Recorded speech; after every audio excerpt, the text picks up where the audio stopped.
I am here today to talk to you about how I use the internet to build families. And in order to do that, I need to take you back to the beginning. In the beginning, in 1929, my grandfather was adopted to Leo and Louise Fortener. He was adopted out of a Catholic orphanage and brought into their family and cared for, and on that day in 1929, he became a Fortener. Later, and in the years to go on, 86 years later, this is a picture of my grandfather. He is an 86-year young storyteller who will fill your ears and your life with some of the most amazing stories. Well, he had a son.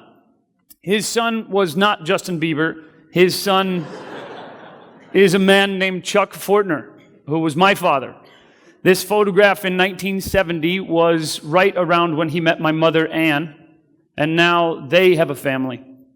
Their family, this is a picture of my immediate family. Beautiful.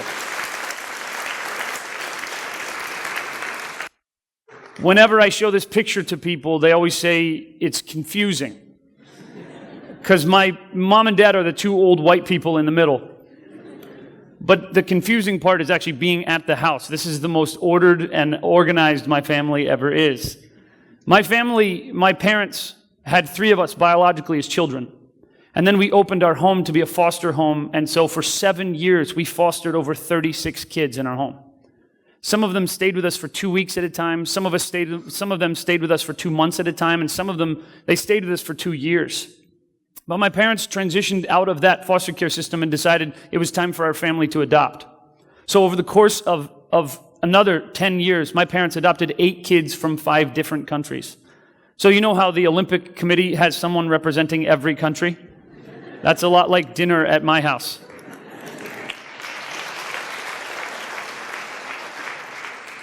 What I've gotten to see firsthand through my life is I've gotten to see the transformational power of a family. I've gotten to see the irreplaceable, unbelievable power of what it means to create an environment of unconditional love for a child who has no home or a child who is born into that home. It was the philosopher and the writer André Maurois, who said, "Without a family, man in the world trembles in the cold." Unfortunately, on our planet today, there are 17.8 million children who tremble in the cold. 17.8 million children that we would call orphans or that would be grown or raised in orphanages. 17.8 million kids in the world whose parents are either deceased or unknown. 17.8 million represents 2% of the population of the children of our planet. For every room of 100 kids, 2 of them are orphaned and 2 of them are in the cold without a family. For us in this world and for me in this world, this is something I cannot live with. I cannot sustain. In 1994, this piece of paper was circulated. And my mother got a piece of this paper because she was searching for her next child, looking for the next child that we were going to adopt, and found this piece of paper and underlined Matthew. About 6 months later, she went to my father and said, "We're going to China." My dad said that he was put on this earth to make my mom happy. And, yeah. All the women are clapping now. My mom said that God put her on earth to be a mother. So she found this piece of paper and told my dad, "We're going to China." He said, "Yes, ma'am." About 6 months later, my parents traveled to Nanning, China, and they adopted my little brother Matthew and brought him home. When he joined us and when he came into our home, he was full of life and vivacious. He had what's called a cleft lip and palate, which means that neither of his lips were conjoined at birth. They were wide open. So speech was difficult for him, and food was difficult for him, and he was frustrated in the orphanage where he was being raised, in the foster home where he was being raised. But being with us, within about 6 months, we took him through surgeries. By the time he was 6 years old, he'd been through 9 different surgeries, and this is what he looked like after he had found his healing.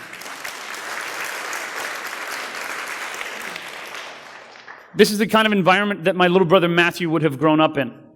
But instead, because of the power of family, we were able to care for him. See, those who care for children in orphanages are powerful and loving people who do their best to take care of kids, but cannot possibly take care of them with the attention necessary to create an environment of unconditional love.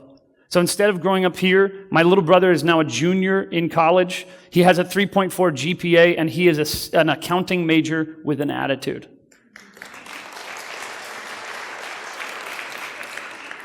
This is my little sister, Hope.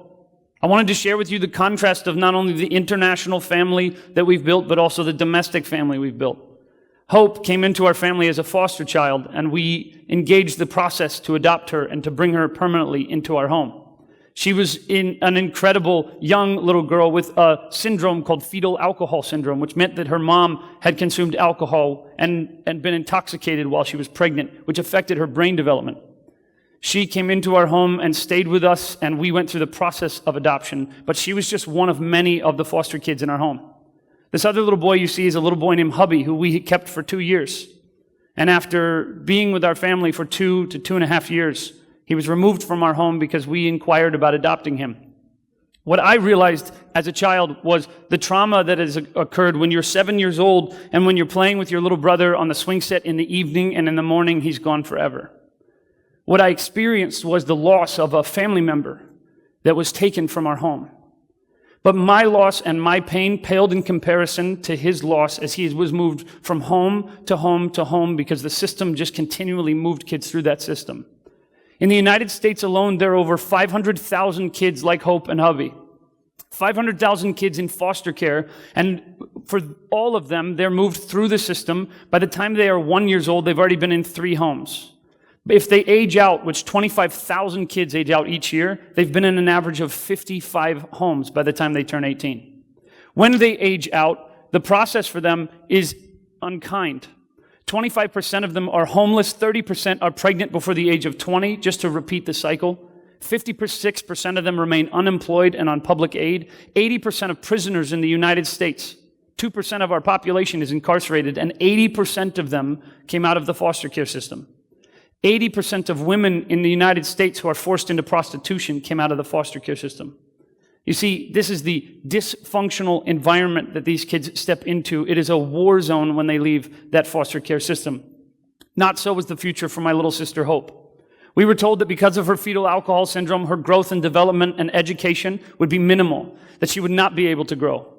But because of the unconditional and because of the transformational power of the family, we were able to bring her into the family and get her the help that she needed. And this is a picture of her graduation from high school.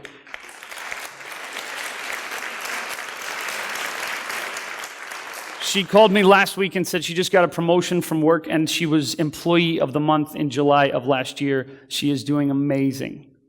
Now, here's the thing. To us, family is the answer to almost everything. Family is the answer to almost everything. If you consider that you are focused on solving homelessness, consider that you're focused on solving sex trafficking in the world and in the places where you live. If you're considering focusing on anti-recidivism or keeping people out of prison, or consider focus on helping young mothers as they become pregnant, it all begins at the genesis, which is in the context of a family. The family is the answer to almost everything. If we do not get kids on our planet into homes, they will fill our brothels, they will fill our prisons, and they will fill our streets. We have to find a way to get those kids into homes around the world so that they do not live in the cold. For us, the process of that, for many of people, involves adoption. But adoption is crazy expensive. It's about $35,000 on average to bring a child into your home, to adopt them. $35,000 for a domestic or international or otherwise to bring a child into your home. The process of adoption is very expensive. Whether you need lawyers or you need social workers, you need help, you need people to be a part of that. It becomes expensive and it's insurmountable. The numbers that are inspiring to us is that 1/3 of couples in the United States, they consider adoption. But 79% of them do not adopt because they said it would look too expensive. It looked overwhelming, I couldn't do it. So only 2% of the couples who consider adoption actually adopt. It's crazy to us that in the middle of this process, you have families who would consider bringing one of the children out from the cold and into their home, but it's the cost that deters them. So what's exciting to me is that if 2% of adoptions in the United States equals the 135,000 adoptions from 2013, We don't need to take on the whole world. We don't need to solve the whole problem at once. If we could just move the needle by 1%, we could save 67,500 kids into families every single year. 67,500 just by moving the needle 1%. So I called my dad and I said, we got to keep doing this because my parents, they would keep adopting, but they're too old. And so they have been helping people adopt for years. And I said, I think there's a way to scale this. There's a way to do this. Let's create profiles and let's create spaces where people can get donations from people. Let's crowdfund the adoption cost and at the same time create a network of people who would support a family as they were being brought into a home. Let's create a space where people can give towards that family and then also find a way to be a part of that family's adoption through the process. So we applied for our 501c3. And in October 8th, we received a letter from the Internal Revenue Service of the United States that we were an approved nonprofit. It's the only time in my life I've been happy to get a letter from the IRS. This is what our initial wireframes for the website looked like. Be careful, I know it's crazy design. Don't steal any of our ideas here. This is Web 3.0 at its finest. But this is what we knew. We had no funding, we had no experience building websites, and no experience building any type of crowdfunding environment or even running nonprofits. But we went forward because we knew that the problem needed to be solved. On my 30th birthday, I gathered all of my friends together and we launched adopttogether.org with my friends who they were adopting. And I said, I'm just going to launch it for you. And if it's just for you and if it works just for you, it's worth it to me. So on my 30th birthday, I gathered all my friends together and said, don't give me a gift. Just donate to this adoption, donate to this process, and let's make this possible. And on January 7th of 2012, adopttogether.org was born. We launched Adopt Together, and the process became so exciting to watch how families, they found us from around the world. All over the country and all over the world, families would come and create profiles. People around the world and around the country would then donate to those families, and they were moved one step closer to their children every dollar that was donated. They would come to these spaces from around the country. I don't know how they found us. We had no funding, no sponsorships, no partnerships. They just found us from all over. This right here is a picture of our first 100 families, and this is now a picture of the families that we currently have.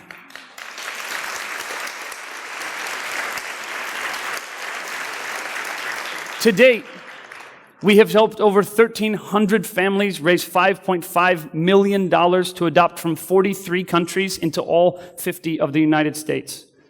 We've had an incredible time together, finding ways in which kids have come from all 43 countries, been adopted into all of the 50 states, and even adopted domestically in that space. But for us, this is just the beginning. We knew that the fundraising was a big challenge for people, that it was one of the reasons they didn't adopt. But what also was another reason is the awareness of it. So we wanted to find a day where we could celebrate adoption, a day where we could gather all of our friends and all of our supporters and say, we're going to celebrate it. So we assumed, let's celebrate on World Adoption Day. So we got together and we started looking for World Adoption Day. And it turns out it doesn't exist. There is no such thing as World Adoption Day. So we made it. We started World Adoption Day on November 9th of 2014 and invited the entire world to take a smiley face on their hand and take a hashtag and put a smile on their hand. What we wanted was for one day the whole world would celebrate adoption. They would celebrate those adoptive families, they would celebrate those adoptees, and they would celebrate those birth mothers. That they would celebrate those who were brave enough to join their families together in a way that brought the world in from out of the cold and into a home. So we launched it and we created the first ever World Adoption Day with this hashtag and got over 12,000 people on Instagram to respond and to join us. It was an incredible opportunity to be a part of this beautiful thing where Forbes and BuzzFeed and TNT, they started to respond. Again, we had no funding. Again, we had no support. We had no sponsorships. We had any of that stuff. It was just a lot of people moving forward together to create something that the world needed that was beautiful. Now, you've heard my story and what we're up to. And now I would really like to talk about you. You're sitting in this room and sitting in the seat that you're in, or listening to this talk, or watching this video. You, in your life, you have something within you that the whole world needs. You have something as a part of your story that is irreplaceable. You have a mark that the world has left on you. That is now a time for you to leave your mark on the world. You sitting in your room, you have things that you see and things that you want to do and things you want to accomplish, but there's all these excuses in our mind. And I'm here to ask you, I'm here to invite you to step out, to step forward, and to say, there is no excuses, there is no barriers that will stop us. We will, you will, step forward and solve those problems. I'll tell you what you don't need to get started. You don't need money. We had zero funding to get started what we got started. We had zero money and zero partnerships or any of that stuff. We had the right people in place without any resources or financing. So you might have in your mind a thought that you would do something. You would do something to help heal the world or help repair the world if you just had the resources, if you just had the money, but you don't need the money. I'll tell you the things that you do need. The first thing you need is you need to get started. You need to find the problem. You need to figure out in your world what problem will not let you sleep at night. What problem that you see over and over that you just think to yourself, I wish somebody would solve this problem. I wish somebody would step forward. I wish the world didn't have this problem. I need you to know that that's unique to you. See, there are many problems in the world, but the ones that you see are the ones that you are uniquely designed to step in and solve and repair and heal. The next thing you need is you need a little bit of pain. It is in the place of my pain that I discovered the problem in the world that I was uniquely designed to solve. The pain that I carried through my life was the pain that I used to develop the passion to chase forward and make sure there were no kids who would be out in the cold in my lifetime.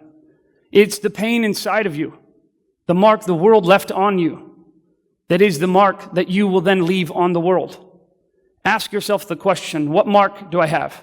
What scars do I have? And how can those develop into a passion to accomplish something beautiful for the world? My faith was really important to me through the process of healing from losing 36 of my brothers and sisters. My faith is important to me to this day. And what I know is that it's the healing that God has brought me in my life that gives me the power and gives me the passion and gives me the hope to get to bring that same healing to the world around me. And I know that your story is no different in this room. You in this room, you have something that burns inside of you. You have something that burns, you know, needs to be done. And I want to invite you to step out and say, it's time to step out and solve that problem with no money and no support. Because if this guy, with average intelligence and no help and no support and no funding, no sponsorship, no scholarships, if we can fight for this and we can help create what we've gotten to create, then I know you sit where you sit, knowing you can use the resources that you have to create something beautiful that the world desperately needs. For me, I'm going to fight for a family for every child. I'm going to use everything that I have and all the passion I have and all the movement that we've created and the thousands of people who have helped us get to where we are and say we are going to fight for a world where there are no more orphans. We are going to fight for a world where there's a family for every single one of those children. Thank you very much. I'm so glad to have you, and it's been great to be here.